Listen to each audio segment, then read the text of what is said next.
built the staff garden sort of for a number of reasons. So first priority when looking at it was to do with the training that the contact centre are getting to help our customers.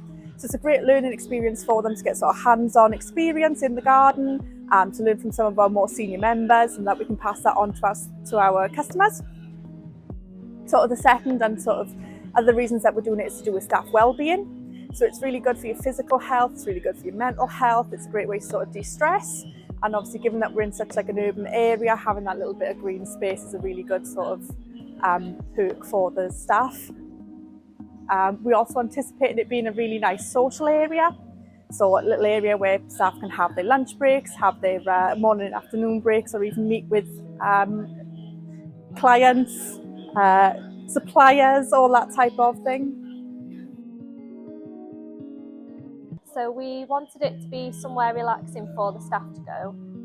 So it's supposed to promote well-being and a bit of happiness at work. So we chose the colour scheme to be as relaxing as possible.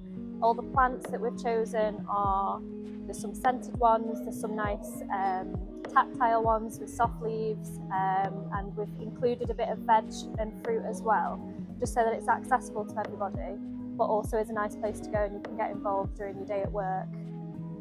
So we wanted it to be accessible to everybody, but be a place where everybody can learn how to grow the stuff that we sell and hopefully take it home with them to their own gardens and carry on there. We wanted it to be as sort of reuse, recycle as possible. So we used crates that we already have in the warehouse, and all the staff got involved in the design, in the painting and the construction of the garden, and they also have just been out with me planting it up. So it's all ready to go now for the staff to enjoy.